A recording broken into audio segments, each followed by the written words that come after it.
projects from Sui Overflow's Hackathon, and we want to be early. We want to take a look at these projects, but we want to find out what they're doing, and maybe we rate them. So we have Augustin or Hoser Main X here, and he's going to be talking on the more technical standpoints, and I'll be talking about what I think in general is like potential adoption and whatever else we can come up with.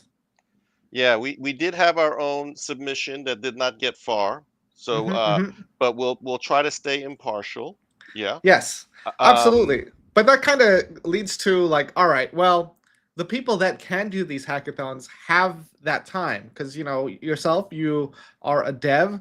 You can't really commit that much time to something that isn't making money because you can already make money in something else.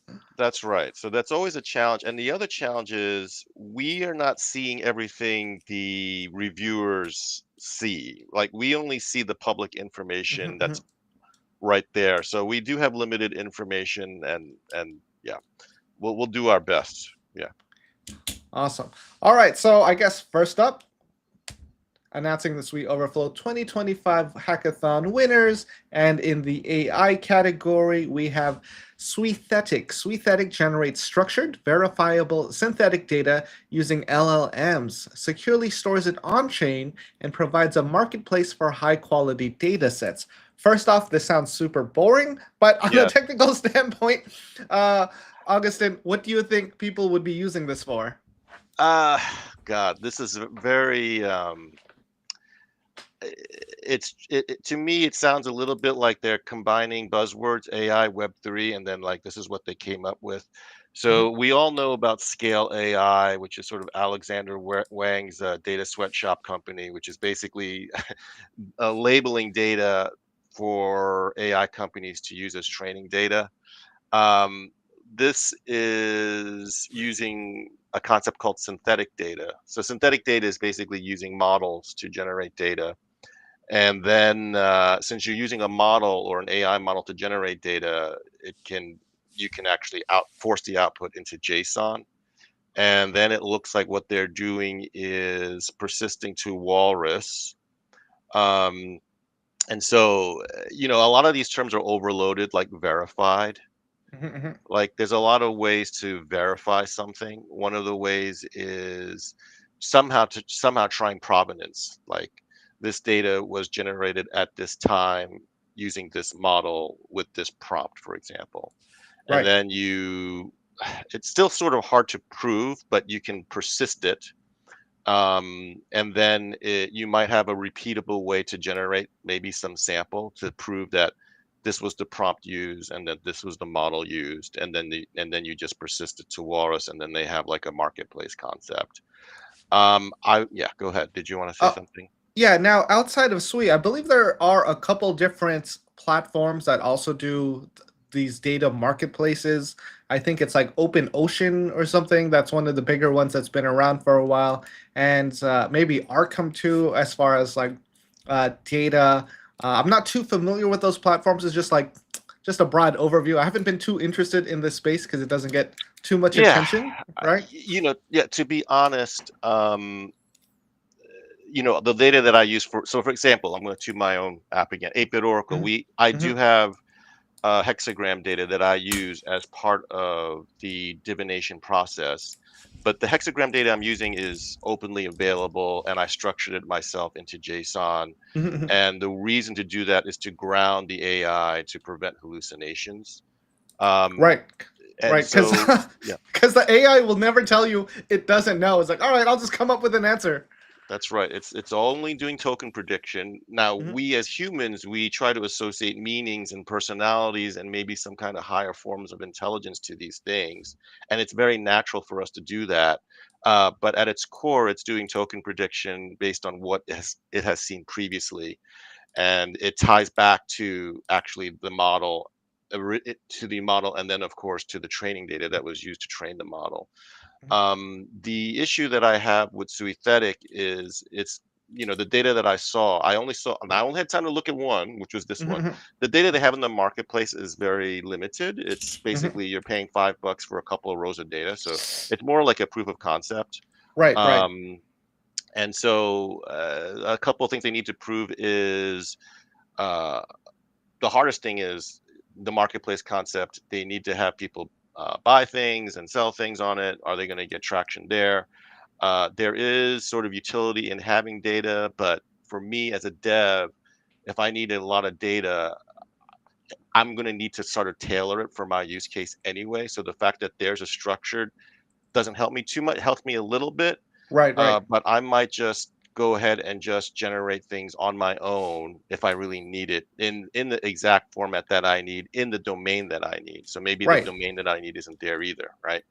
Yeah. Plus you can qualify your own data. You don't know, like, there's no rating system here. There's no history. Like, is someone just trying to make money by just like putting like useless data on here in the marketplace for you to buy? And then when you get it, like, I got scammed, and there was no way to stop that. Yeah, that's another funny thing, right? Like you want to be able to sort of see the data or at least a sample of it before you take a look. But even if you just see a sample, what is your confidence that the other parts of the data that you didn't see are as the similar quality, right? Yeah. Tricky. It's tricky. Yeah, I think, it is a working business model, but I think it's not going to get a lot of attention. I think it's going to have a lot of different challenges to get quality data on board. And, if you're trying to get rich quick in crypto right now, probably not the best project to get attention with, because, as someone mentioned here, do you guys think Web3 is out of ideas? We see the usual decks, perps, memes, punt, fun, and copies. But the reason why we see those copies are they can make money instantly. They start generating revenue immediately, whereas other projects like Suithetic, in concept, a good idea. In practice, really hard to get started. Yep, agree. Yep. So, I'm hoping for their success. They made a really nice website. Everything is laid out very cleanly.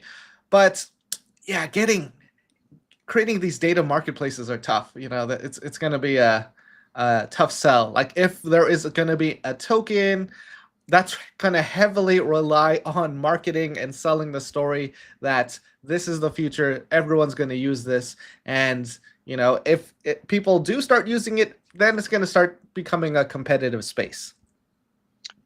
Yeah, I mean, there's definitely a market. So Scale Mhm. AI, huge market. They sell to AI companies that need tons of data to train their models. Mhm.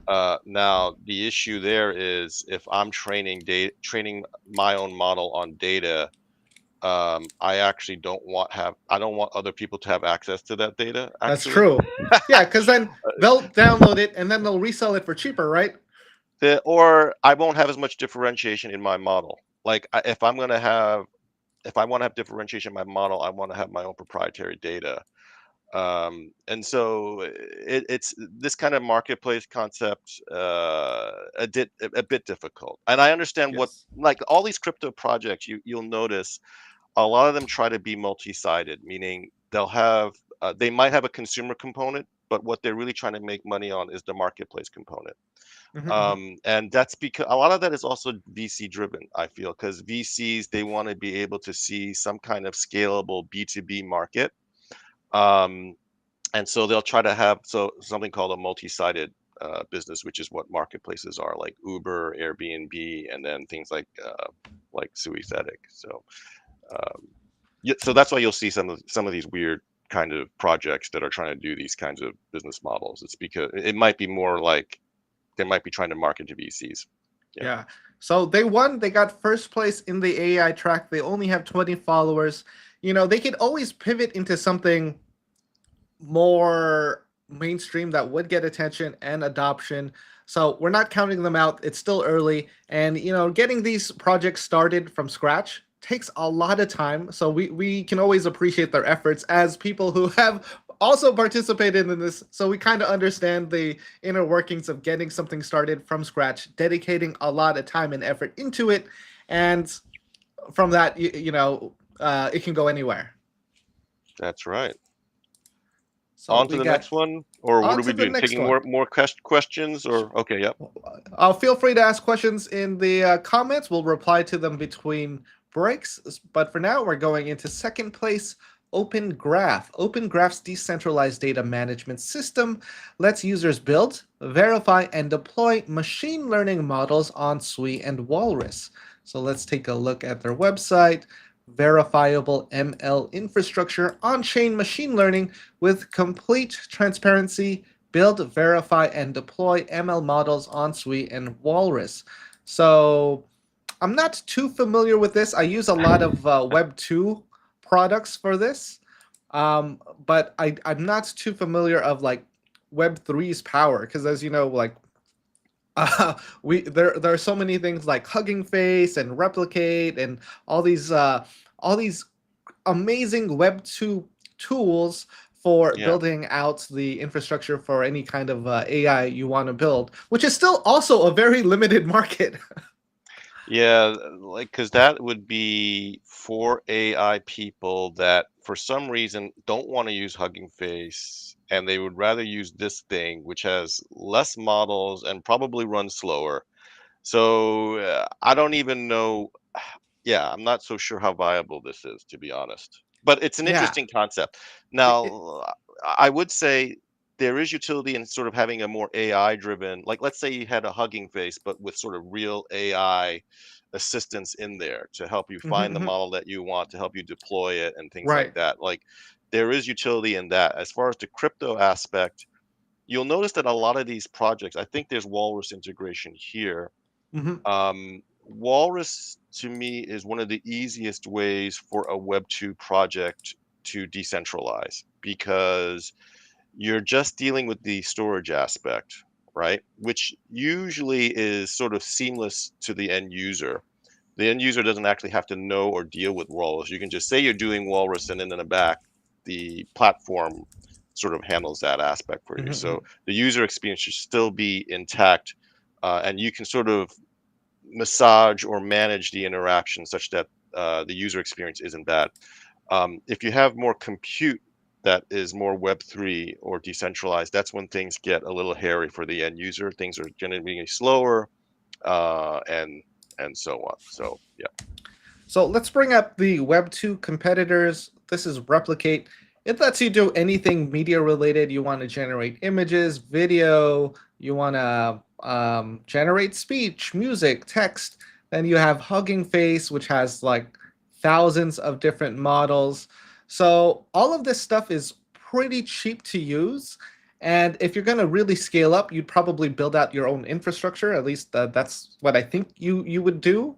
So I think Web 3 is still very early for this stuff, especially with the models that are available. They uploaded GPT-2 Nano, and a lot of these things can run on your own machine already. So I think it's still a proof of concept, and they'll really have to create an angle where they would have a better product market fit, where people want to use this over the bigger platforms that everyone else is already using, like Replicate and Hugging Face. and I think you used Replicate for NFT, right? Like that was sort of. Yes. And one of the things that I realized when I noticed is a lot of times it's easier to use these marketplaces than the actual providers. Yeah, because they So have that API. Everything is already set up. You just get an API. You pay for as much usage as you use it for, and that's yeah, it. It's super clean, getting started up in just a few minutes. it was yeah, because I remember I was like, and actually some of these models they're not if they're very new, they're not actually available from the guys who made the model. So especially like Yes. Baidu, they're a lot of these companies they're more research and they're more into creating models, and then they'll have a paper that sort of associated with the research paper they'll have models that prove the paper, and then Hugging Face is actually sort of the very first step in having it available for people. You can run these models in like a Python notebook and so on, but it's not really production grade. It's not really Mhm, usable for consumer sites, and that's sort of the differentiation between Hugging Face and Replicate. Like Replicate is more of like it's more suitable for usage, I would say, mhm, for the mhm. open market. And the sign up, I guess. Well, you did the sign up for Replicate sign up. I don't know. Was it Super very? easy. Yeah, Super easy.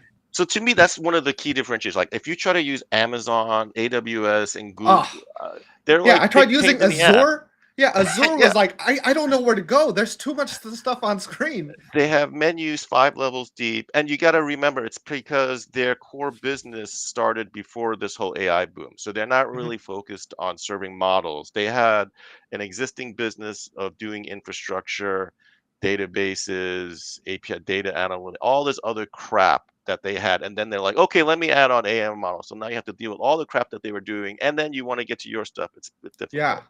Yeah. Yeah, it's not an easy experience. So Open Graph, I think they launched very recently. They definitely have a shot, but they'd have to onboard all the latest models. They'd have to set up the infrastructure for people to either have APIs and use maybe Web3 GPUs. I think there is potential there, but it's a little too early because if you can make it so easy to use these models and stay completely decentralized and still have the option of paying in crypto or in with a credit card, then you can see some adoption there.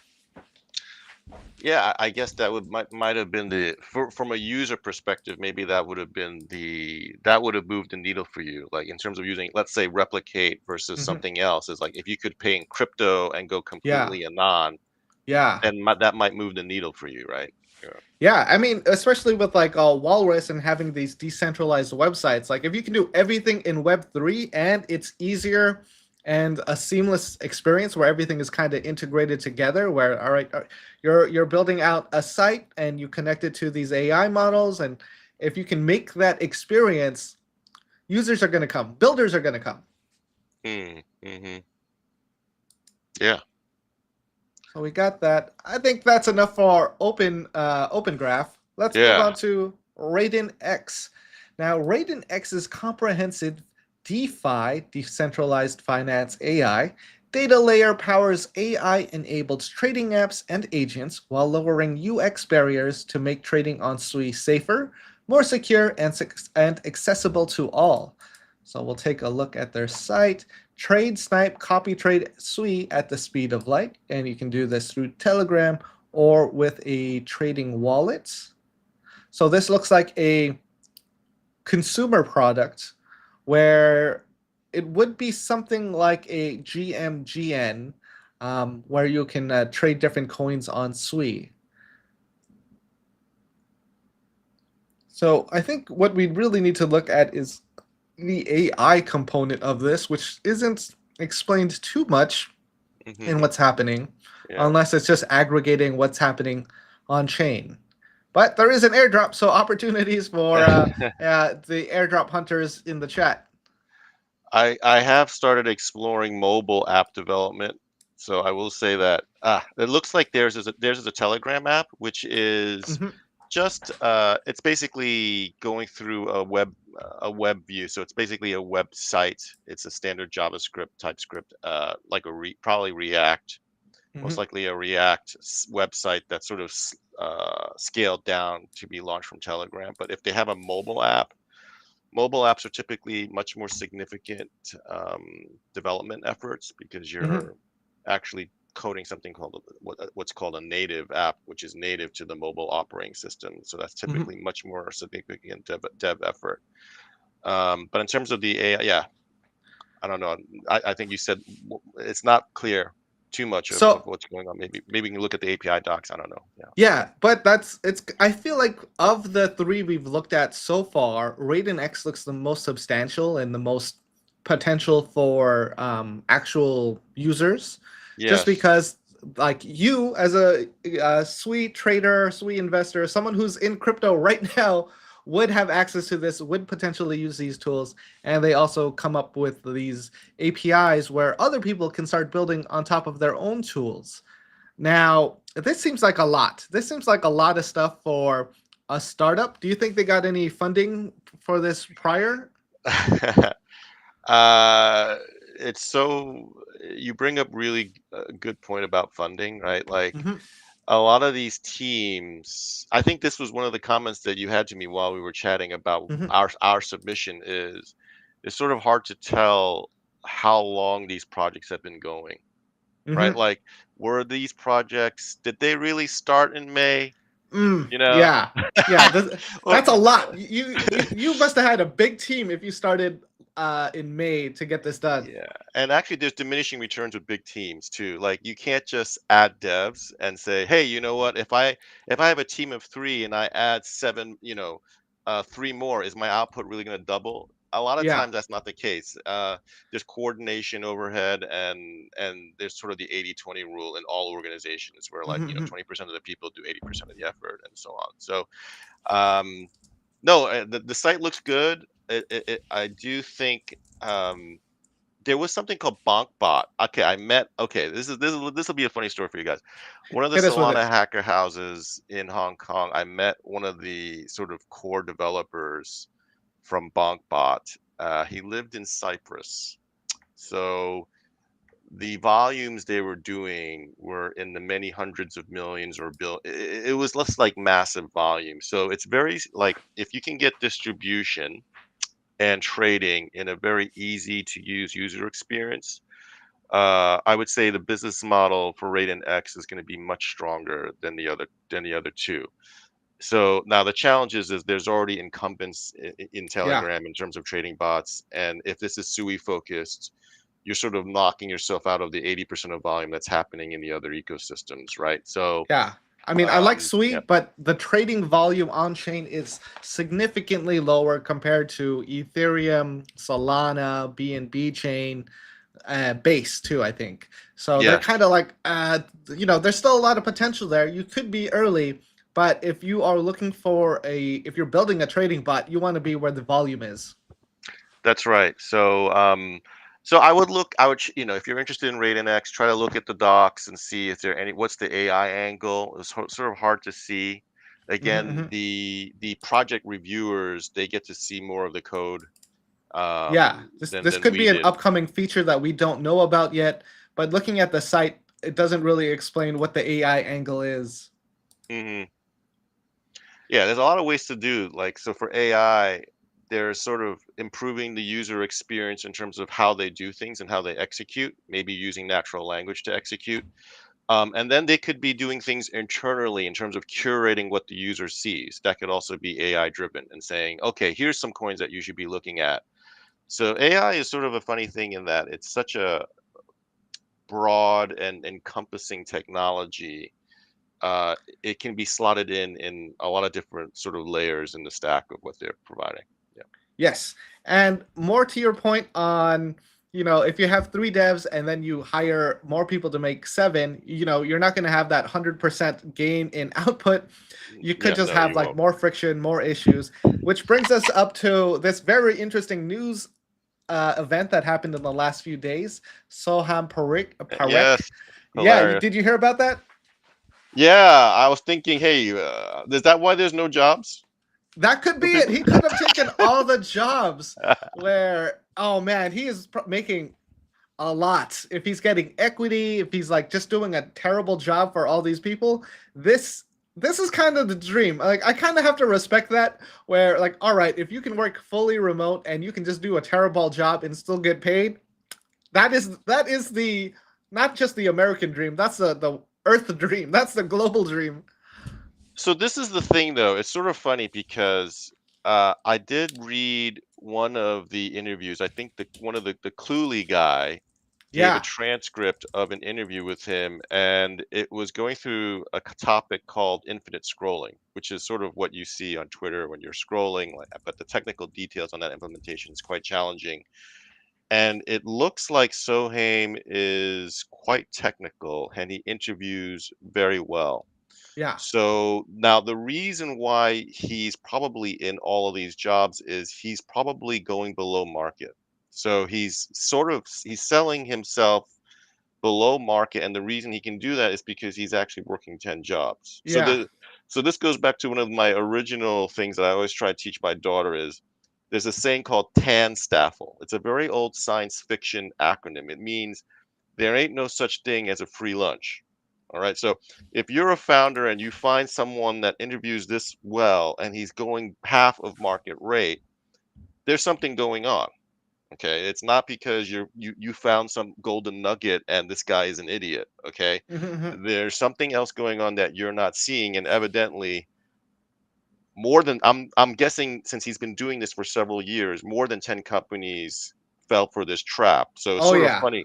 So he was able to fool 10 plus companies for several years doing this thing, right? Mhm. And so that he's taking advantage of sort of the sort of the high trust nature. Like in Web3, we tend to be, we have ideals like, Bitcoin, Satoshi. We have sort of these decentralized ideals, and I think he sort of well, he wasn't really Web3. Maybe he did some Mhm. Web3 projects, but there is sort of that thing that that can be taken advantage of if you sort of have if you're sort of an ideal driven startup. You say, oh yeah, you want to join my company? I'm trying to change the world. Yeah. Oh, and you're willing to do it for so cheap because you believe in my vision? Mhm. Oh yeah, So, let's come on. Yeah, come on board, please. And then you yeah. might not. Yeah, and you don't think that you're getting tricked. You thought you found a true believer, Yeah, right? and honestly, once you're hired in these jobs, you have to do a really, really bad job to get fired, where there might not be as much oversight because you're in a startup. Everyone's kind of working on their own thing. They're all focusing on what they're doing. And you can easily slip through the cracks, even in a big organization as well, where if you know, like they don't like to do turnover. They just want to like give people extra chances, just because it's easier than like getting rid of someone and then re going through that training session. Yeah. So people hold on to things longer than they should. Same thing. Which perfectly explains crypto investing. It's sort of like for these orgs with hires, right? Like they don't want to go out of they it's hard for them to go out of their way to get rid of people specifically, right? Mhm, mhm. So finding out about someone like a Sony and firing specifically is sort of a big hassle. Now they will go through layoffs where it's actually not about the individual anymore. You're just the org You're is cleaning house. making Yeah.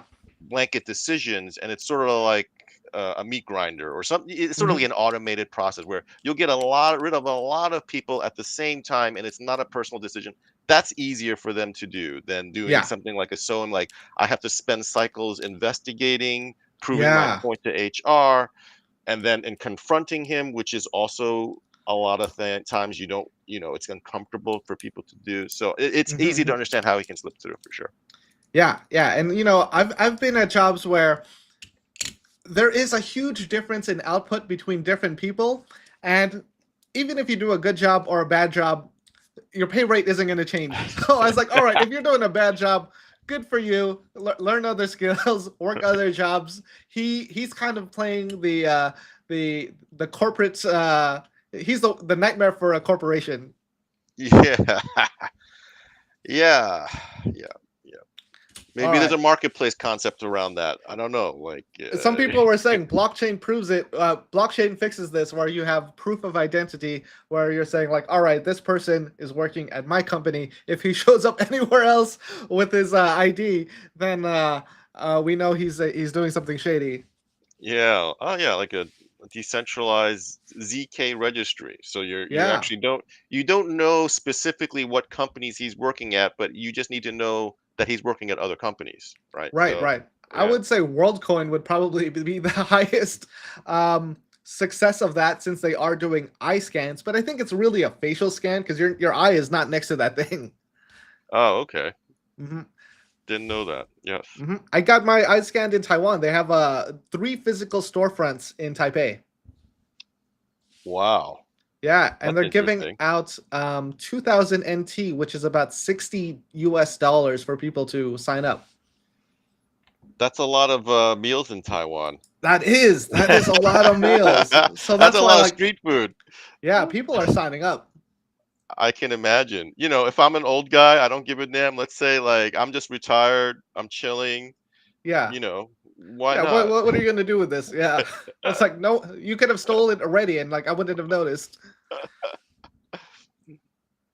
All right. Hive. So moving on to fourth place in the AI track, Hive's decentralized token incentive data marketplace for AI training revolutionizes how AI-ready datasets are sourced, verified, and monetized. Before we jump in, what does that mean? I think this sounds a lot like Suithetic, It does. except it's token incentivized. I'm curious, like, sort of the thinking behind why they chose like these kinds of marketplace projects. There Hmm. might be some kind of strategy where Sui is trying to get into some kind of data marketplace vertical because it's sort of like, outside looking in, it's hard for us to differentiate. Hmm. And as a developer, I'm always going to go to Hugging Face or something like a Replicate first Yeah. before I dive into some kind of Web3 thing, unless the user experience and the payment experience is like, you know, 3 times better. Like because the data availability and what you're gonna get from these marketplaces is gonna be very small. Right. And so maybe it's the team, I don't know. It's hard to know the decision. Like why would they like this style of project? Yeah. Okay, actually, speaking of Hugging Face, it says plug and play with your existing platforms, Hmm. seamlessly integrate collected data with your favorite AI ML platforms for training and deployment. So, direct integration with Hugging Face Hub for model training and deployment, ready to deploy. Hmm. Well, maybe not. I can't, can't click on that. All right, I think it's still in its test stage, so we don't have full access to these features. But I mean, we were just talking about that. I think this has more potential than Suithetic if they are integrating this. Yeah, it might be. There might be some kind of token. Yeah, well, like they said, there's some kind of token incentives behind that integration. So connect the wallet, browse and create, earn and collect. Okay, so what they might be doing is you are deploying on the normal Web2 platforms, and then this serves sort of more like a registry where if people are accessing what you've already deployed on Hugging Face through their platform, there's some kind of token incentives. And I can see why you might want to do that if let's say you're just starting out and you have a model that you're trying to gain attention to. And so you would use the standard Web2 platforms because they have the infrastructure in place for Hmm. the distribution. And so maybe the large majority of your traffic might be coming from the standard platform, but maybe you might have your own Telegram group Right. and you are trying to gain attention for your model and your research. Then you can provide token incentives for people to use your model that's already deployed on Hugging Face, for example. And so that's what I think is going on here. Yeah. For myself, I think it's really hard for two different sides of this. Where one, you have to create high quality data that people want. What is that? How do you create it?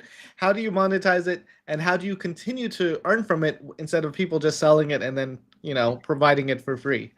So I think that there's always going to be challenges in this type of platform, since there are a lot of competitors but not a lot of demand for it. Yeah, yeah. I think everyone looked at sort of Alexander Wang scale AI, and they're Hmm. like, "Hey, there's a humongo marketplace place concept for data. Why don't I just try to get a piece and verticalize or have some kind of distribution that goes into some market segment that's underexposed, in this case, crypto and so on." Hmm. So, um, yeah, and this might be talking about data and models. So, um, yeah, so yeah, they're broadening a bit more. They're not as data focused as Suithetic. Um, they're sort of like anything on Hugging Face, so you can try Hmm. to monetize. Yeah. Okay, well, we finished the AI side of things, and the next section is cryptography, which for myself is kind of boring, which is like a lot of the products don't seem too attractive at first glance, or like how investors would like really monetize it or get their full value from it. But let's take a look. Cryptography, from privacy preserving trading to whistleblower platforms. This track explored zero knowledge infrastructure, encrypted storage, and provable on-chain privacy. So the first project we have here is Zero Leaks. Built for journalists and truth seekers, Zero Leaks is a ZK-powered whistleblowing platform that enables anonymous, verifiable document sharing with end-to-end encryption via Seal and Walrus, which sounds interesting, but I think in practice, Not really sure how that would look like. Yeah. No. Maybe something's happening in the government and you put it on chain and WikiLeaks, yeah. yeah, it's a pretty much zero leaks. This is WikiLeaks for Web3. And actually, it's funny because I came to sort of a different my initial when I saw that blurb, actually that sort of my eyes light up a little bit when I saw that actually. Like Okay. to me, this is maybe more interesting than the AI stuff. And the reason for that is this is sort of stuff that's more Web3 native, I Hmm. would guess. Right. And you're really taking advantage of stuff that needs more of what Web3 provides. Rather than AI, you're sort of like trying to combine things together that might not be naturally fitting together. And something like a zero leaks does tie more into the cypherpunk ethos of um, liberty. Let's say, let's just Right. have Right. like a very broad.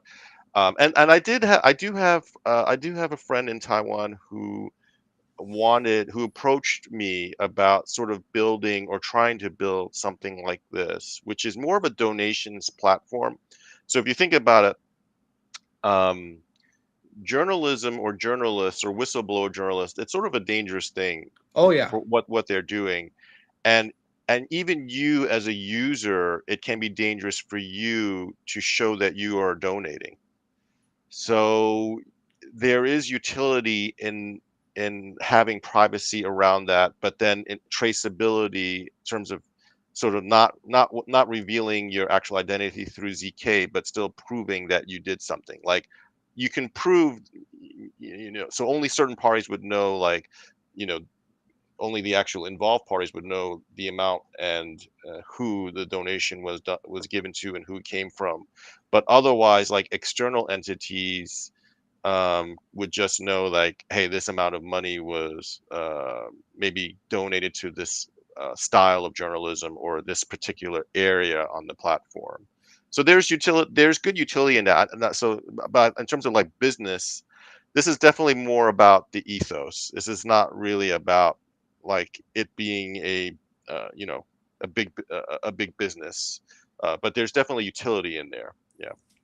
Well, looking at their site, it's like they did not include private donations because that is a really good point. Oh, You're leaking stuff out. That's a good feature if they're watching. They should absolutely yeah. create some kind of private donation side Free of free things. consulting for that team there. Boom, Yeah, right there. If you have to listen to this stream though. Yeah. yeah. Like Augustin, Hoser Mage on X, amazing new feature. Because let's say you have some um, information you can leak that could save a country, and like, hey, you guys really need to know that this is happening, but you don't want to be held accountable for anything for that insider information you may have. You would use something like a WikiLeaks or a Zero Leaks platform. And if you're using like X or Facebook, you can easily get tracked because those platforms are going to sell you out in an instant when there's trouble. But Web3, this is the real use case of it. It's like, all right, where who did this? Like, he's on the blockchain. How do we find him? Like, I don't know. It's decentralized. Yes, exactly. Oh, and let me So just say, Hoser Mage on X. Yeah. Hoser yeah, Mage so underscore on X. Yeah. yes. So, oh, I don't worry. I put you in the descriptions of everything, so you're Oh, good. There's perfect. there's a link to Augustin or Hoser Mage on X in the description of the video. Yeah. So feel free to give It's him a just follow. confusing. I'm gonna give you some background. So my very good friend from college, he is Hoser Mage with no trailing underscore on Ah, X. and you're like, I I, wanted that one. so I'm Hoser Mage underscore with a trailing underscore on X. So don't be confused. If you try to find Hoser Mage, there will be a guy. I know him. I went to college with him, but he's not me. That's all. All right, give them a follow. Feel free to also like this video, add some comments. We'll jump into Yeah. things between segments, and we're looking into zero leaks. So a little more information here. Our platform uses advanced cryptography to protect whistleblowers while ensuring information authenticity. So they use Oh, Sui's native cryptographic primitives, making proof of verification cost less than 1 cent to submit a leak without worrying about high transaction fees. I mean, yeah, you kind of really stretch that out. It's like, oh yeah, it costs less than a cent to use this platform. We'll summarize That's just that. Walrus, right? Yeah. Yeah, or just the Sui blockchain in general. Just because the transaction fees are low. Tamper-proof records. All evidence and sensitive data is published on Walrus, ensuring records are immutable, verifiable by anyone at any time. So feature revelations, corporate environment What's up, Eddie? violations exposed, government surveillance program documents, financial fraud in the banking sector. Now, if you're in the US and you want to do some whistleblowing, you can actually get paid a significant amount of it. I think it's like 25% of whatever fees the government can recoup. So honestly, use that first. And if it's something where you can't make money off it, definitely look into like a platform like Zero Leaks. Are we still farming airdrops, Dan? Are we still farming airdrops? Oh, we're always farming airdrops. Oh, we got Eddie in the chat. Yeah, we got Eddie. What's up, boys? What's up, Eddie? Until the next chat, maybe we'll all be in Singapore. Oh yeah.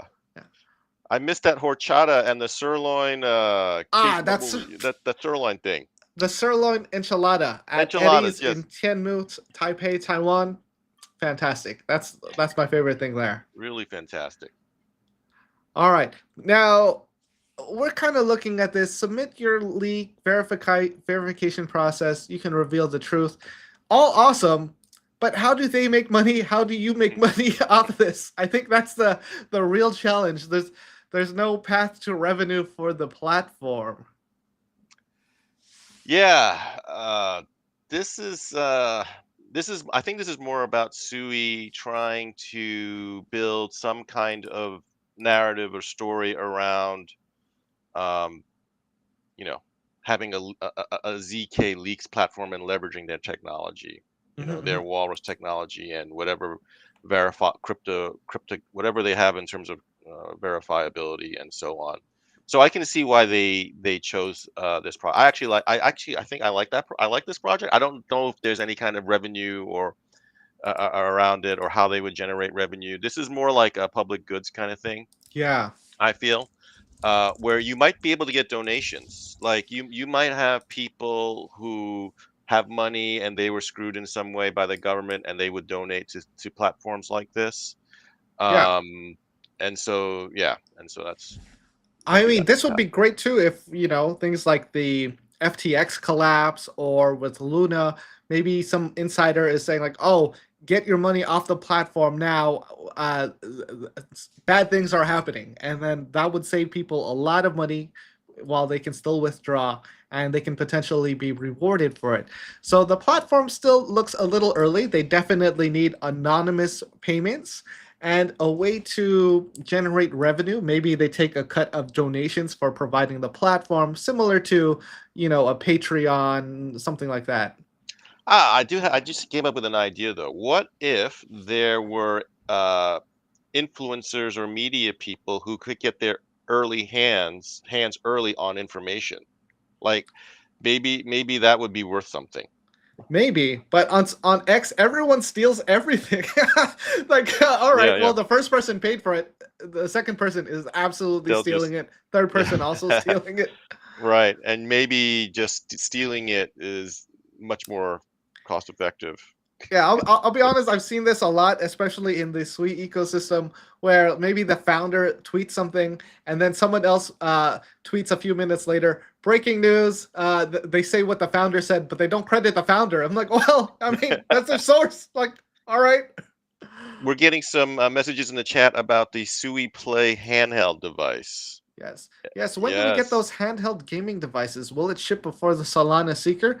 Probably around the same time. I heard August. I heard it was going to come out August, but they didn't do a hard confirmation on that yet. I don't know if there's going to be delays, but we'll see. I'm hoping for that launch soon. That's all I know. Hopefully more news, and I'll share that when it is revealed. Gamers in the chat. Yeah, I am looking forward to that gaming system, but I'm also looking forward to the Nintendo Switch 2, which we pre-ordered and we're not getting for another 3 weeks. Oh, yes, but the games sort of look the same. I don't know.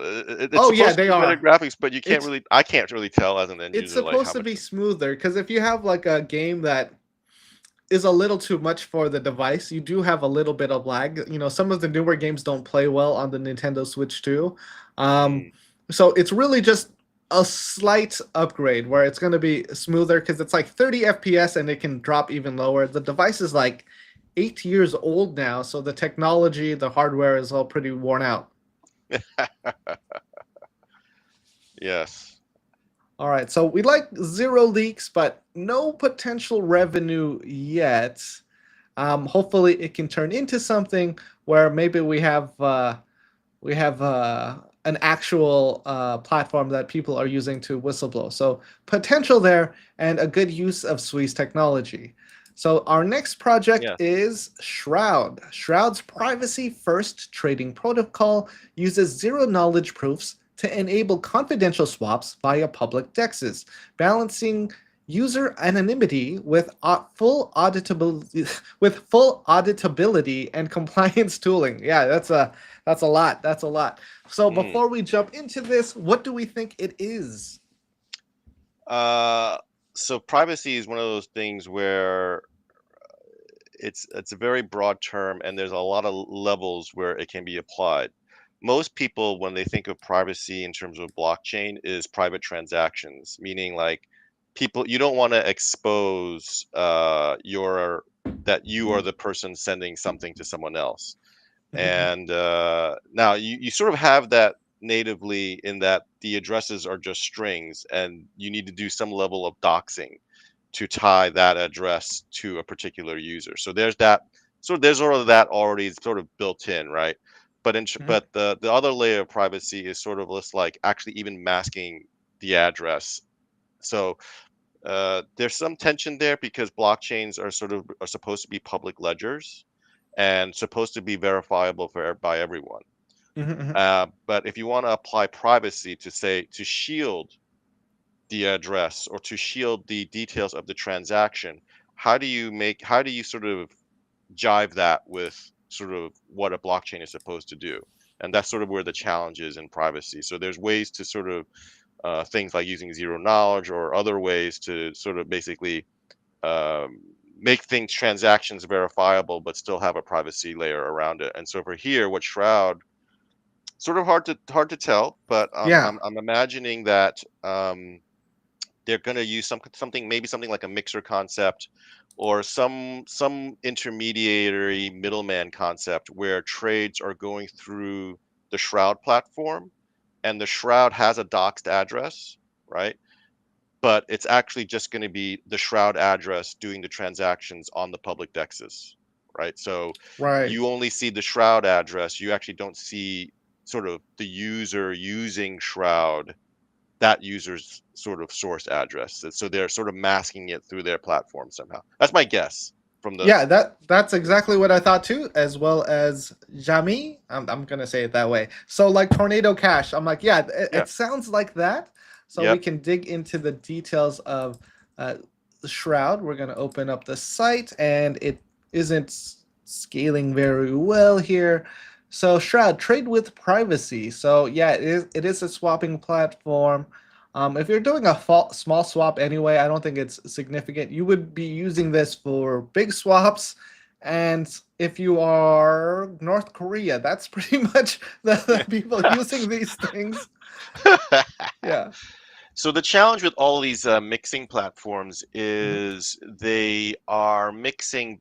They need to have volume to work. Yes. So, for example, like if there's only one guy using it, You know who it is. then you Yeah, know you know actually who know it is. who it is. Yeah. Or if let's say you're the denomination or the block of volume that you're sending through is not is sort of very unique, then they sort of can use other details around the transaction to trace you back. So you have to. Mhm. There's a lot of ways to sort of um, assign identity with some level of confidence um, with these platforms, even though their goal is to sort of mass transactions and so on. Now, I wanted to bring up something interesting.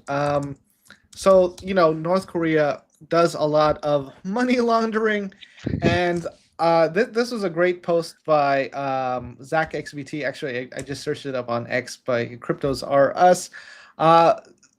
Garden Finance has been sharing how much money they've been making with their decentralized DeFi Bitcoin platform. And it's been called out by Zach XBT that outside of Bybit funds, Garden has minimal activity, thus it's extremely easy to catch the illicit things. Basically, I'm going to sum it up because I can't find the exact tweet. Garden Finance has been mixing money for hackers in North Korea, and they've been making millions off that. I think the same thing happened with several other platforms where, like, do you give that money back to the victims, or do you say it's decentralized, no crying in the casino? I'm more in the no crying camp. That's kind of, yeah, like they provide those services, yeah. So here's the thing, right? Like, whenever you try to regulate or apply laws to things, you have to also measure how enforceable it is. Because if it's not enforceable and yet you make a law around it, then you're just sort of you're sort of planting in people's minds that I can break laws. Right, and right. There's no consequence. And that's sort of a slippery slope, and that's bad, right? So Yes. you sort of always have to balance sort of that, like how enforceable is any kind of thing that you're going to do. So I guess since the dev is doxed, Jazz Gulati, who did work with Ren, and I know a little bit about the Ren project, so I've been around for a while, which was Ren BTC, which was another wrapped BTC, which is what basically the original wrapped BTC on Ethereum. But basically, he's doing something else called Garden, which allows wrapping and unwrapping of BTC very easily. And I guess there's some mixing and other privacy stuff potentially going on as well. But I think that the main criticism that's been coming out is that they've been targeting North Korean hackers, like, hey, use our platform. Their site's even in Korean. Oh, that I did not know. So they definitely know who their customers are. All right, hold on. I'm kidding. I use Google Translate to put in Korean just for that moment. I will give you some insight. A lot of times, if your site is sort of internationalized, you can just you would like, so from my so I'm going to choose my app again, 8-bit Oracle. So 8-bit Oracle, I support Chinese, Thai, and English. It actually just detects the locale of the browser that's coming in, and it just sort of does that automatically. So and I guess there is no difference between North and South Korean. The language is the same. So if you add Korean support, you're sort of adding support for both North and South Korean. It's sort of hard to tell and so on. So, but that was a funny one, Dan. I liked it. That was very good. So Shroud does have potential depending on how many hacks happen on Sui. Like that's their biggest potential there. I like it, and I think it's sort of funny that I think it's sort of sad that we that's sort of what we pay attention. I do think that privacy on default is sort of what cash is. Like, to me, like, you know what you really want is as close to cash as possible, which is by its nature untraceable and anonymized unless there's like CCTV going on, right? Like that's really what you want. And anyway. I mean, they are a really good customer base. I mean, maybe that would be the next potential narrative. You invest in platforms that North Korea might use to launder money, and then you make profit if you are invested in that. It's all chasing volume at the end of the day, right? Like, so volume is volume, you know. All right, third place, Sui Sentinel. Powered by Nautilus and AWS Nitro Enclaves, Sui Sentinel is an AI versus AI battle platform where defender agents protect tokens from prompt attacks and earn Sui, while attackers aim to break them. First off, my thoughts on this, we've had platforms like this before where you were trying to break an AI and you get rewarded for it. So I think it's kind of playing off that. And I think, you know, this might have a lot of trouble staying relevant because this might be something you play with for a few minutes, but for the most part, you probably wouldn't use. What are your thoughts, Augustine? I think we have to sort of separate what makes a project attractive for Sui Foundation That's versus true what makes a project attractive for for retail users. investors and users. That's true. So I think for this, maybe I would view it more as entertainment. I would say, Okay. oh, maybe there's something interesting in terms of how these agents are battling each other, and there happens to be tokenization around it. And so if I'm really interested, I would eventually find out that Sui's involved. But Hmm. maybe the initial hook is, A, there's some kind of AI agent thing with tokenization. There you can make money with betting. Um, so to me, then that would be more around the storytelling that they can tell around the agents that are battling. It's sort of like it's like wrestling, right? You Yeah. know, like really, you're selling the entertainment and the narrative around the fighting. I think Eddie also loves WWF or whatever Hmm. for some, yeah.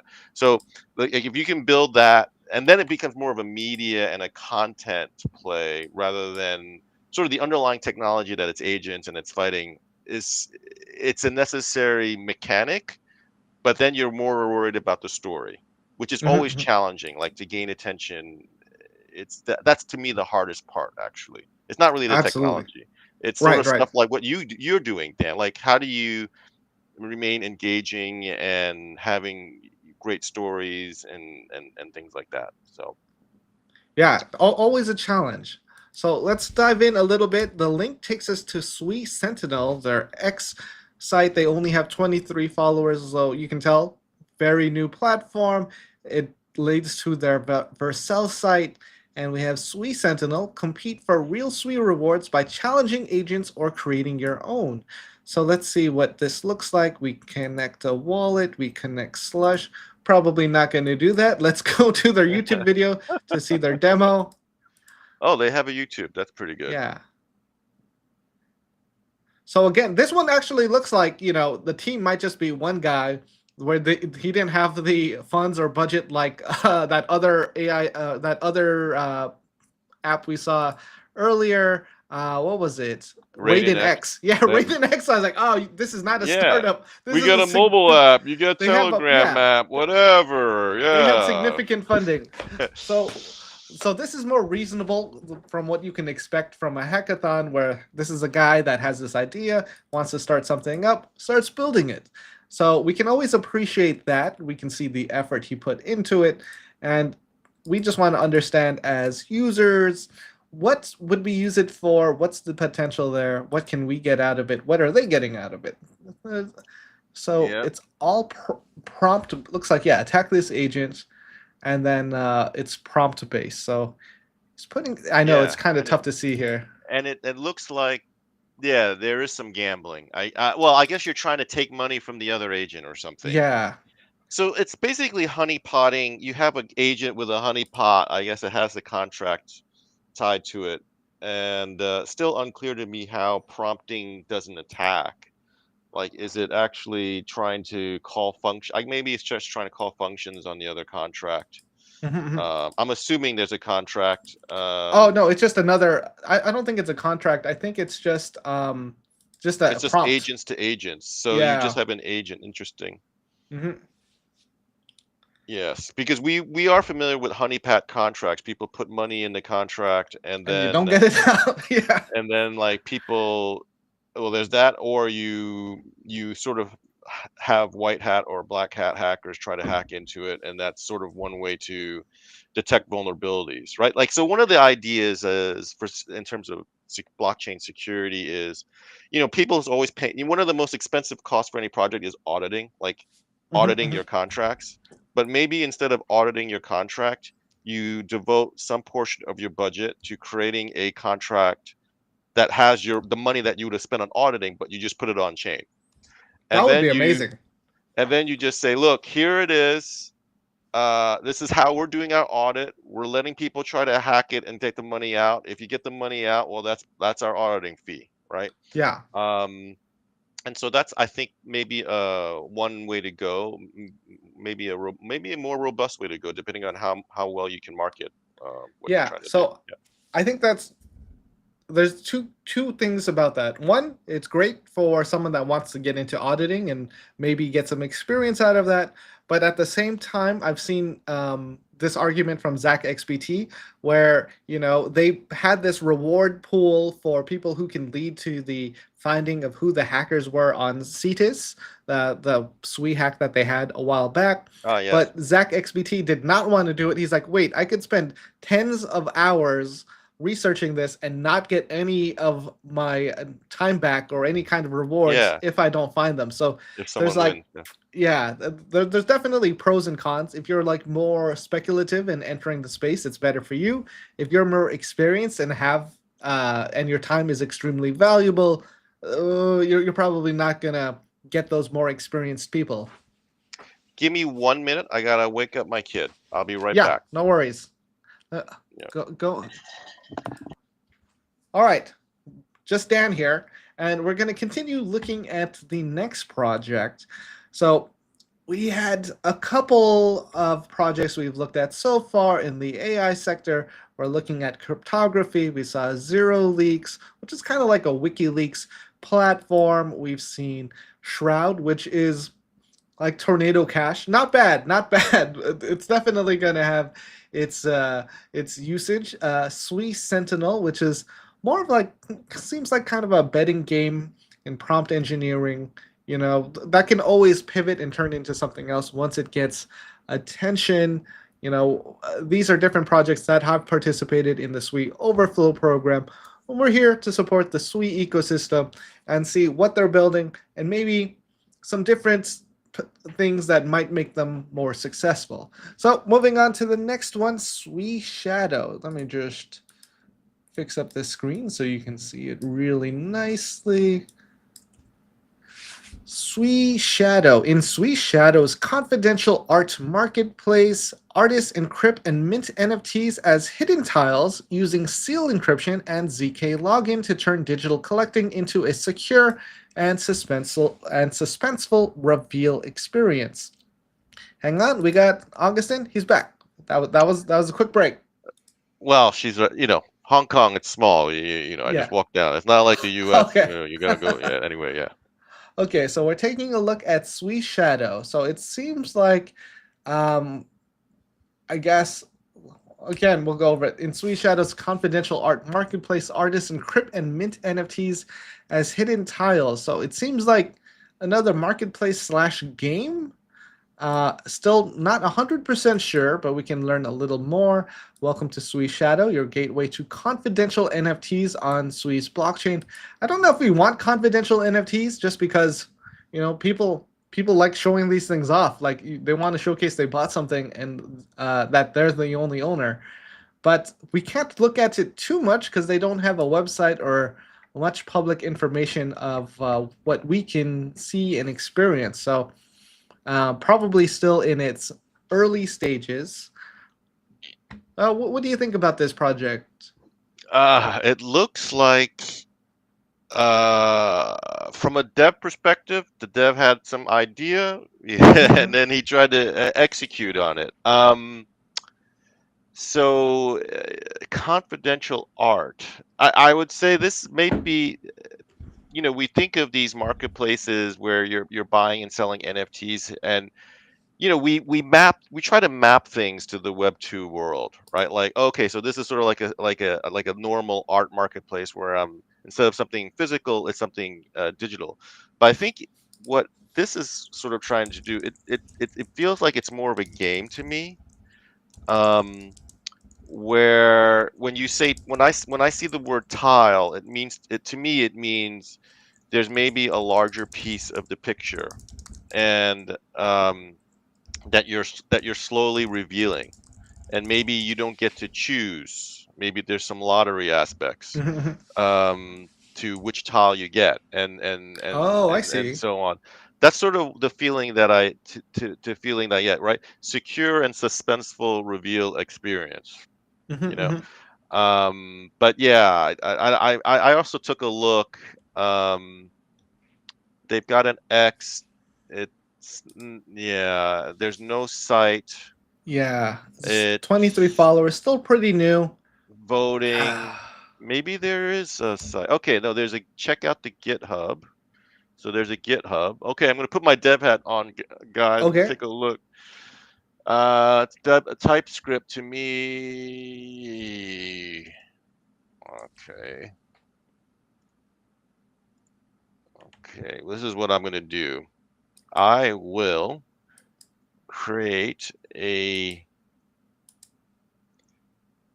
little bit of a project, Hmm. and let me see if I can switch my little thingy again. Hold on. All right. While you do that, we got a comment here from Jami. This is an odd project. Why would you need confidential NFTs? I am asking the same thing. It is an interesting angle. I'm not sure why, because yeah, we want to show off our NFTs. We want to show that we're in a community that we are part of this project. So maybe there's a more interesting angle behind the scenes that we haven't seen yet. So yeah, we're gonna have Augustin look into the code and Yep. get some You're gonna details for see what us. I do. Like I basically clone the repo, and then I'm just gonna ask Cursor, what the hell is this trying to do? Mhm. And it's still launching up. It's going through my WSL. But it's mostly TypeScript. So you know, there's some front end components potentially, or I can actually just take a look at while this is booting up, and we can try to figure out what's happening here. Okay, you guys can see NFT verifier. There's a lot of images. There's an obstructor. Privacy first art platform. Artists encrypt their work. Okay, so if you wanted to break up, this is more, yeah, it's not like PFP. It's more like large art pieces or art pieces that are meant to broken up into hidden tiles. Each artwork is encrypted and released only to buyers. All encrypted chunks live off-chain in Walrus.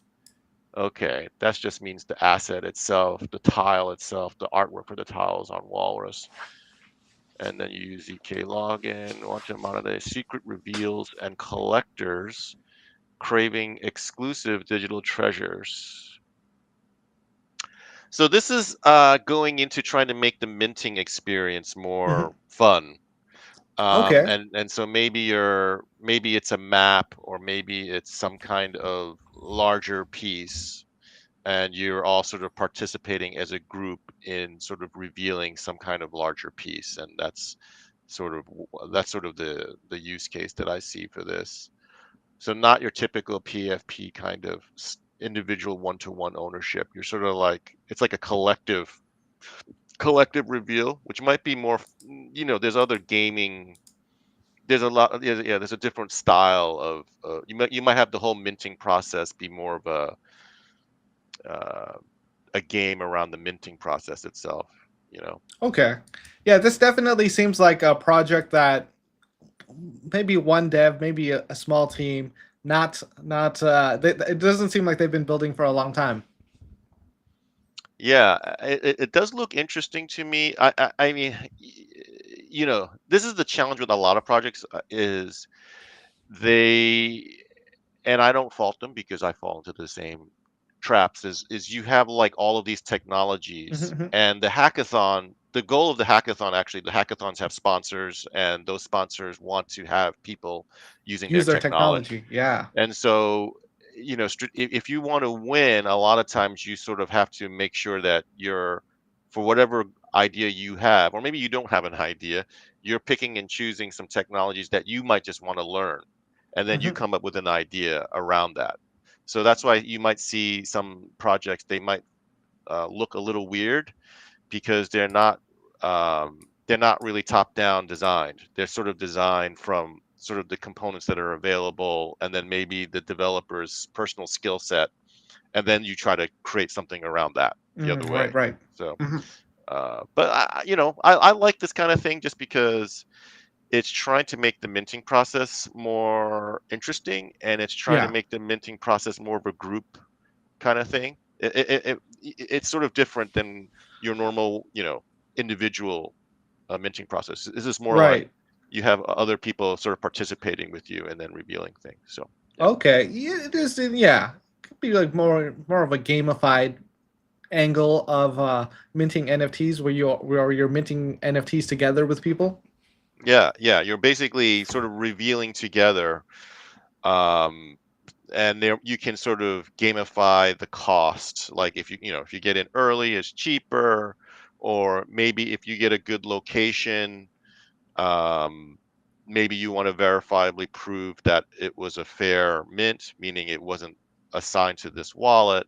There's a lot of ways to sort of use technologies to sort of prove things that we take for granted. Like, in the Web 2 world, I'm going to assume, even maybe it's an incorrect assumption, that lotteries are fair. Um, but It's since hard it's to a prove Web it. 2, it's Yeah. it's hard to prove. And so then there's these things where you can prove them in blockchain, but a lot of normal users, they don't even realize that that's something that you need to do. So there's a lot of Right. that challenge in the knowledge gap there. Yeah. That's true. All right. So again, that was part of the cryptography track where you have these secret reveals, and those are the projects we saw there. So Sui Shadow, Sui Sentinel, Shroud, and Zero Leaks. As for AI, we went over Suithetic, Open Graph, Raiden X, and Hive. That took us about 70 minutes. We're probably going to stop there for today because there's too many and continue another time. Yeah. How are you feeling, Augustin? I'm feeling good. We can take maybe some questions from the audience, or Yeah. Eddie. How are things, Eddie? Eddie, well, he's managing his thing. He's making, and maybe he's handling deliveries now. It's 10:15. He's still probably getting his day started. He's still setting up. Let's talk about you. I know you're in a few different things. What's going on? uh, do we want to talk about NFT or dot bid, We could talk about or NFT did or you? .bid. If you already talked about it, we don't need to. No, not really. I've always kind of like hinted at it. So we were working. Augustin and I were working for on a project for the Sweet Overflow thing, just because we thought like, all right, we could get started and try something that might be useful to people, like creating an NFT platform. Now we were trying to cater to Hippo because there's a meme coin that is sponsoring the event, and we used Replicate to generate NFTs around a certain core image. So if you want to make an NFT and like want to say, hey, I want to use this image, let's make an NFT collection, you could do that with NFTer. So we wanted to make something where anyone can make an NFT and mint it on chain instantly.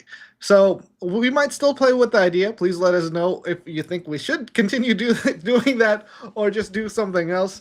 But the idea was to make NFT creation more accessible to people that want to start up their own communities, their own collections, and have a little more flexibility without the art skills. So that is Yeah. something we were working on, might still continue, but I heavily rely on Augustin because he can do all the development, and I'm more Yeah. of the getting things set up. Like I like diving into the different API tools and structures, and like the AI components of it. No, this was so one of the things that I think was nice about this, to toot our own horn, was um it's actually very structured. So because basically when you're creating a collection in NFTs, there's traits to the collection, and then there's sort of the core PFP, which is what you see here, and hopefully the replicate API is still working. So, but basically the idea is when you're generating images using things like Midjourney, um, there is no inherent metadata tied to that image. The image is a monolith, right? It's not built up of components that you then stitch together. And so Dan's design was more about like describing or defining the individual traits. And then the AI integration was more about, weaving together these traits into images or into little accessory components that get laid on top of the base image, right? So, Right. so that's sort of the main technical meat around this project. There is, of course, wallet integration and walrus integration, and then there's, it's using NFT contracts that on Sui that allow setting of royalties and so on. So there's all that sort of normal good stuff that you would have for just NFT projects that use Walrus on Sui. But then the idea is to allow people to, maybe they just have an idea on what their traits should be, and then Hmm. they sort of have a base image or a base community, a base model for a community, or a base icon for community that they want to then layer on top of. And so that's what this is all about. And so, so now this image is on Sui, and this NFT is tied to my Sui wallet. Is sort of yeah, that's sort of the idea there. Yeah, we definitely have some original collections in the works, and I think it got even easier making AI images recently. There's been this revelation I've seen on social media where people are creating JSON prompts of their image that make it easier to modify while maintaining most of what they want to keep the same. So I'd probably switch the way of writing everything out within the code to more of a JSON prompt, and then just having those attributes being changed that way. But it is pretty cool because it also tracks what has been created for your trait system, so you don't get duplicates. Yeah. So there's some history involved, and so there was two different versions. One was the Hippo Forge sort of came later. The original version was more about, hey, I just have an image and I want to maybe create an off-brand version of of a profile of just a photo that I have, and I basically don't want to spend a good, X amount of dollars for an Azuki or whatever. So I can sort of have uh, Azuki styling get applied to an arbitrary image, and so that was sort of the, one way to sort of, maybe you can have an off-brand version of an existing community. Hmm. Hmm. Maybe some existing communities, they just want to broaden their reach, right? Right. They've got their community, but they might want to sort of increase their distribution. This would be a very easy way for communities to do that. And then the other version for the Hippo Forge, that's more like for new communities, or maybe communities that want to create a different uh, branch, or different, you know, they want to branch out into sort of a different vertical or something like that. Then they might say, okay, I have a base image, but I don't want to go through that arduous process of creating all 10,000, NFTs and so on. So then that's more of an automated system. So, Mhm. and this is going through Replicate, which can take some time. And so, yeah. And Dan Yeah, is paying we for all that. Oh, So, yeah, this one we're paying like a fifth of a penny, so you have to generate five images for one to get to 1 cent. For the other image generator, it uses ByteDance's Bagel new image model, and it costs about 5 or 6 cents every time you use it.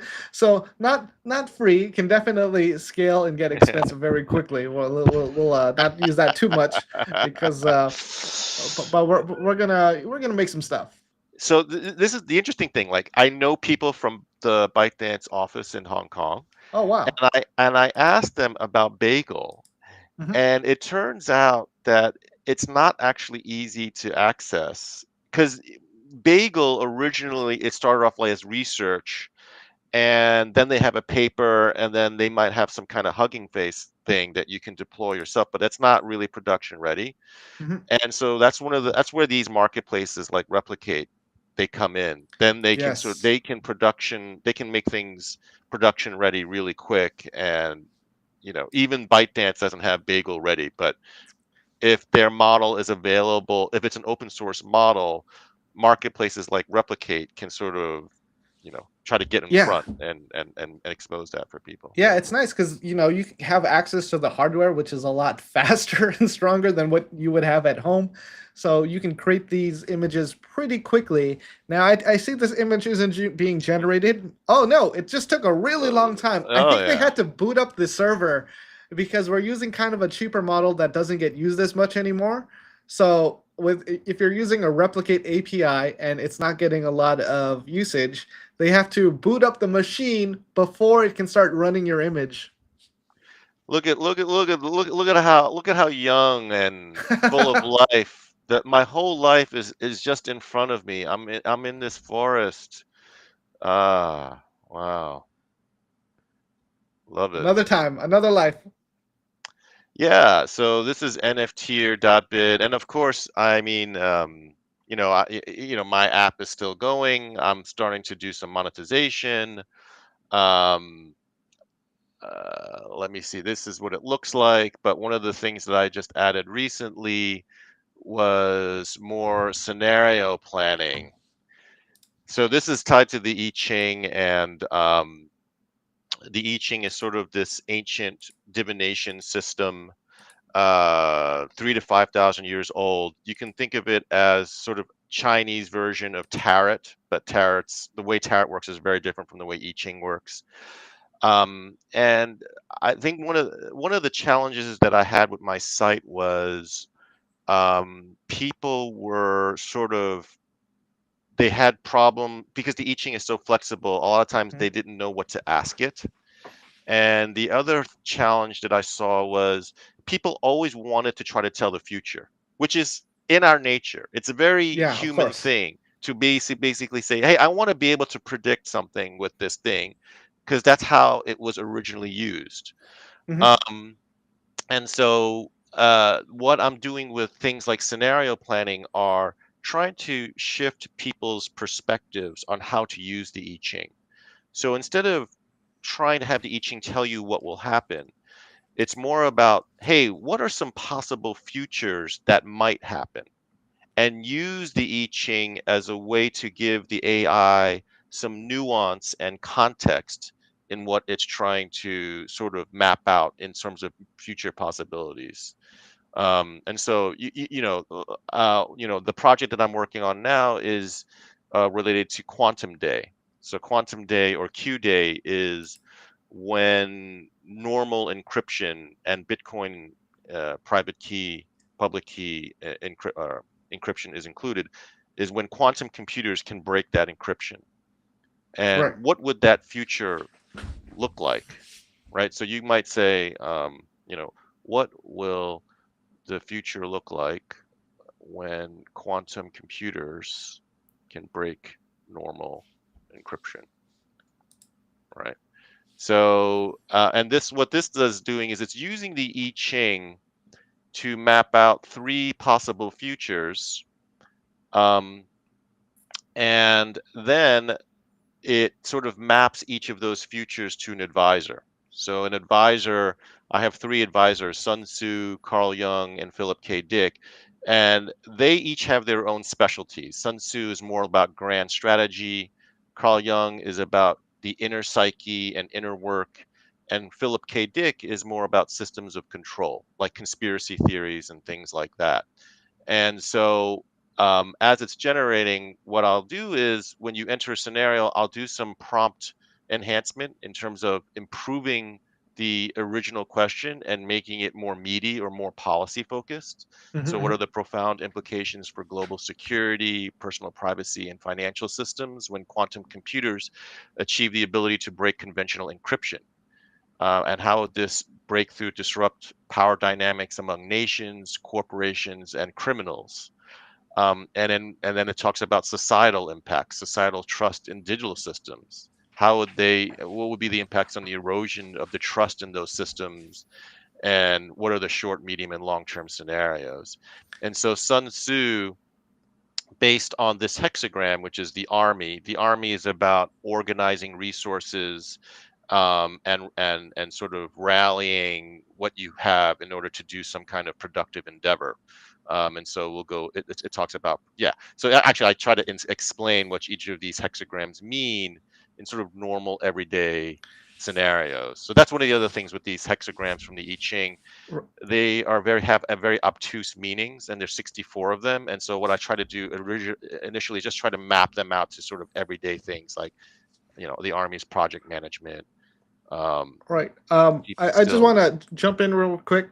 yep, So yeah, you have a prompt, and then as soon as you put in your prompt, it goes through a prompt enhancer. I feel like that has a lot of value in itself. Just maybe a Chrome extension that just enhances all your prompts, so you have like better, um, just better AI outputs. That yeah. that could, I mean, that could be the product. It's like a browser extension that just helps you flesh out any prompt that you Yeah. have. Yeah. And like building up on that, sometimes I don't know what to write on X. People just write GM and that's it. You just put in GM in the prompt, and then maybe it's like, all right, why is it a GM? And then It, it comes up with a tweet in your tone. yeah, Dan, you are so good at sort of that last 20% mile of Mhm, end user experience, you know. And I never thought of having a browser extension. Actually what gave me the idea, one was AlphaKek. You know how mhm. AlphaKek does Yeah. their image prompt It, enhancement, right? oh yeah. And I think there's some pros and cons. It's good, generally good, but it can make sort of the Telegram window scroll because their It's prompt long. Yeah. enhancement is very, very long. Mhm, So there's a fine, so yeah. So, but yeah, a lot of times also people, when they're asking questions in this part of the app, they might not be used to sort of scenario, like more policy type questions, and so that's why I wanted to have some kind of enhancement to just to sort of bridge that gap where people who are not really thinking about policy, they might be interested as a passive observer, but they're not really in government, they're not actually policy people. How can they sort of just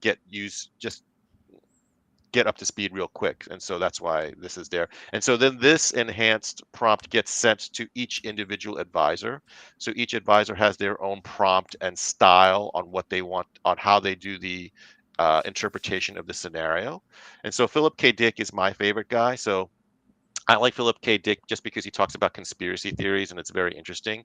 And so mhm, Hexagram 49 Revolution is about digital in the modern context is digital transformation and disruption. And so this is actually very appropriate for the Q-Day scenario, right? And so it goes into quite a long narrative in the shadowy realms of a matrix world where quantum, let me try to improve. Uh, Oh, by the way, I think it's backwards on our side.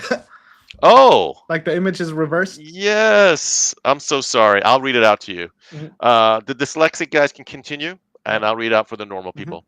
In the shadowy realms of a matrix world where quantum computers are poised to unravel the very fabric of our encrypted realities, we stand on the precipice of a revolution, an upheaval that echoes the core themes reflected in Hexagram 49, the revolution.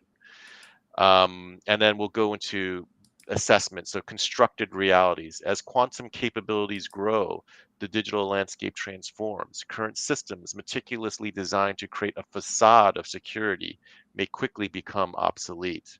This threatens the manufactured realities of corporate giants and governments who wield encryption as a shield against scrutiny.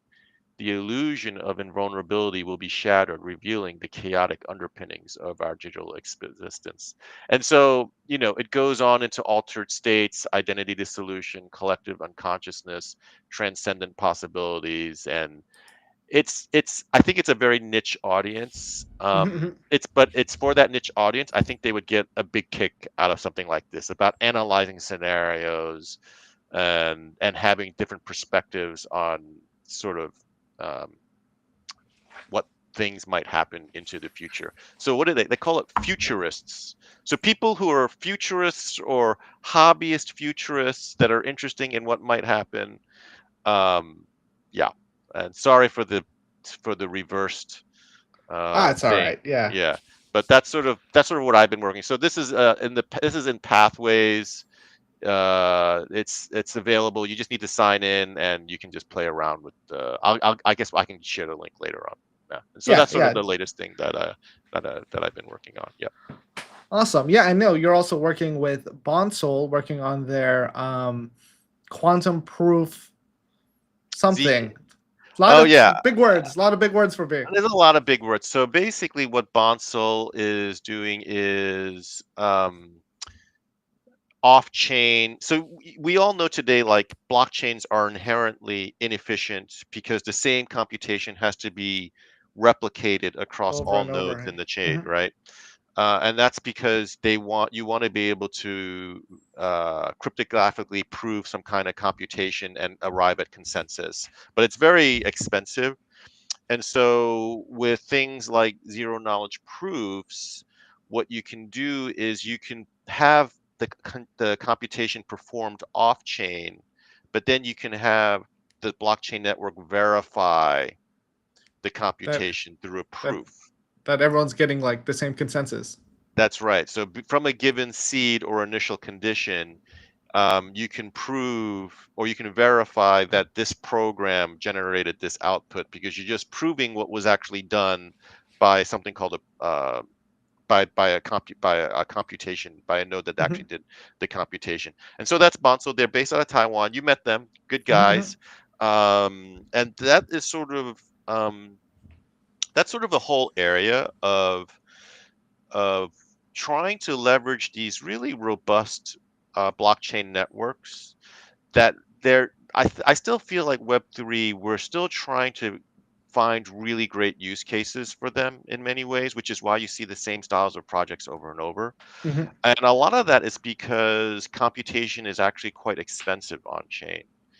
And so you'll have these projects like Bonzo try to solve that by moving the core computation off chain into these really strong computers, but you're not doing them decentralized. You're just doing them in a special way, in a centralized manner. Right, right. But you can package them in a way such that a decentralized network can prove that the outputs were arrived at authentically or what they call provable cryptographically. Yeah, Okay. more words, sorry. But Yeah. so they're making so that's the infrastructure that enables maybe more generic use cases that you would see in Web 2 platforms like AWS and Google and so on and I see. Microsoft. Yeah. So they're creating a system to make well, the blockchain more powerful and cheaper. Exactly. That's and their focus is on Solana. And but the you'll see ZK is you'll sort of see that terminology go across chain. So there'll be ZK projects associated with many different chains. They just have good relations with Solana and the Solana Foundation, and so they're going for the Solana market. Yeah, and that same team is also involved in quantum technologies, and so I'm helping them with a project around content generation for Quantum Day. So Okay. yeah, and that's more using AI. It's not Web3. It's more just Twitter and AI. Mhm, mhm. Um, uh, that's more of a Twitter slash AI project. Yeah. I mean, yeah, there's a lot of potential there, even to like repackage 8-bit Oracle into that instead of getting all these different, Carl Young and these different guys, maybe different tweet styles, and then different outputs. Like, all right, you can talk about this, this, and this. There's a lot of ways to go, and Hmm. for 8-bit Oracle, I feel like the future for 8-bit Oracle is more around arts and entertainment and IP and story. And the current iteration, actually, the I Ching will always be there. It might not be as much in the forefront. It might be more in the background, sort of adding nuance and depth to what the AI is generating. Um, but I feel so. One of the things that I'm working on is more story Zork style gaming within the 8-bit Oracle world. Zork is like an old text game from the 80s. Sorry, Okay. I'm an older guy. Yeah, I wasn't familiar Um, with it. and basically you can have and in college I played something called Mud, which is called multi-user dungeon. But basically these are think of it as choose your own adventure but Hmm. within just a text game. But now with these AIs, you can easily add graphics on top. You can Right. make them like so each room that ordinarily just had a text description, you can add an image to it or Hmm. even an animated image and maybe even have music. So it can actually become more of a game, but and the reason why I want to build a Zork style game is because I found that people using 8-bit Oracle, they actually weren't learning the I Ching. They were jumping to the answer. Yeah, And I the I get it. Ching was there, but we just want the answers at the end. Right. And so what I realized is I sort of need to package the learning experience more as a game, and I want to use the memory palace concept in that game. So each room will be a room in your mind, and then each room will be tied to a concept. And then as you navigate the game world, you're building a memory palace in your head. And that way, that's one way to learn the trigrams and the hexagrams of the I Ching. And so that's something that I want to work on. I have the designs, but I just haven't had the time to fully execute. I'm still exploring it actually Yeah. too. All Yeah. right. So you got each 8-bit Oracle with the I Ching, and you got Bonsol. Any other projects you're working on? NFT? Anything Yeah, anything besides. that if you see anything that you like, any great ideas, there's a hackathon that we can try to get attention on. Happy to see. We can you scope it out. If it's not too much time, we can try again. Yes. I think NFT has I do think the idea has Yeah. legs. Yeah. I I think think it there's can be ways to fleshed improve out. it too. Yeah. At least on the technical side, you get faster outputs. I think that's Oh one of the yeah, drawbacks. Yeah. Yeah. we can you can pre-generate a lot of that actually, Mhm. and just still have a random process that selects from what was Oh, pre-generated I see. And just have a for pool of it. the hippo stuff. Yeah. Maybe not for the personalized stuff, but Right. for Of the hippo course. stuff for sure. We can improve the user Hmm. experience there for sure. Um, but yeah, I think NFT. Yeah, I think maybe we need to talk to the off-brand crypto community. Maybe Hmm. do some polling and see, hey, what other features, Yeah. what else would they look for in something like an NFT? Or Yeah. uh, Maybe we come up with some samples to start generating that the spark of creativity. does off-brand have a mascot yet? Not yet, not yet. It might just be like a old Asian guy in a wife beater. I feel like that's what Geoklo. it would be. Yeah, that's Oh, like the ideal ideal image. okay, okay. The Google villain from images. Kung Fu Hustle. That is our Okay, ideal our this ideal is mascot. this is so funny. There's a concept called a Geoklo in Cantonese culture, which is a butcher. Okay, Mhm. and let me see if I can go through and just share my screen. It's not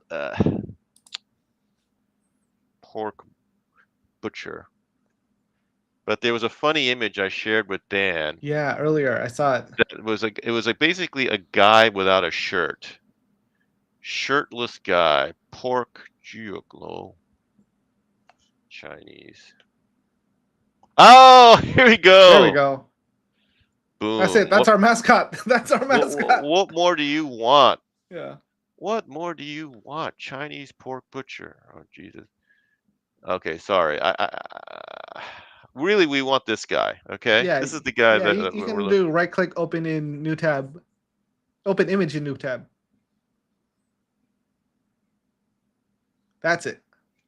Yeah, this guy. This guy's hard at work, glistening body a little bit, slightly, and yeah, maybe his cuts are a little bit tastier than the other guys because he's got A his little shirt off. salt. Little salt added. Got a little bit extra flavor there. Yeah. Maybe his lines are a little longer. Yeah. Yeah, And peak performance. that is peak performance right Yeah. there. We could have so. I think a lot of a lot of communities, they're just looking for forms of entertainment. Maybe we can Mhm. make an interesting minting process that's tied to this pork butcher dude, or have some interesting traits. Actually, the minting process for NFT or .bit, I think it's a great process already because you really don't know what you're going to get, Mhm, mhm. right? Yeah, And it's the so gotcha vibes. it's great. I think we just need maybe just flesh out this concept and then just have pork butcher NFTs, and then just something fun for the community to play around with and just talk about. And then you can have a Yeah. pork butcher channel and just have people share I images mean, and like see a what they full got. collection of just old, NFT collection of just old Asian guys. Just Yeah. Yeah. Yeah, doing various things. yeah. Well, and then there's the old Asian aunties pushing the cardboard, like, Hmm. like cardboard recycling, butchers, doing the stir fry, like, in the Dai Pai Dong, cooking. Just think of various scenarios. Yeah, I mean, this image is still really good. It's hard to top this one. There's a lot Yeah. going on here. There's a lot going on here. He's got different cuts. You can I imagine guess just a Kung Fu Hustle, just NFT collection based on everyone in there. that would be good. The roller NFT lady, Hustle, yeah. yeah, the super strong guy, big pot belly. No, there's a lot. There's a rich space to this whole thing. Like, there's no shortage of. We just need to flesh out something, productize something that the community can have fun with, and then just get some good vibes going in your channels. Yeah, absolutely. All right, we are at 100 minutes, so we're gonna close up shop on the stream for now. But Awesome. hang out a little bit. We'll chat after, and just want to thank everyone for supporting the channel, hanging out, and we'll cover more topics in the future. Be sure to follow Augustin at hosermage_ on X, Yes. and you'll get some updates on what he's working on. All right, Yeah. thanks everyone. Catch you later. Thanks, guys. Bye. And then we're still live. We're still live, by the way. We're still But live. I'm just gonna keep talking for a little bit, and then I'm gonna hit end stream because there's always like a 30-second, 40-second buffer, or it doesn't catch the very end of the stream. So it is a little weird like that. This so, is the extra cuts, the bonus part of the DVD. Yeah, this is the Marvel end credit scene. You see a little behind the scenes, just us chatting. Pork Butcher guy would be a hilarious superhero. I wonder what his abilities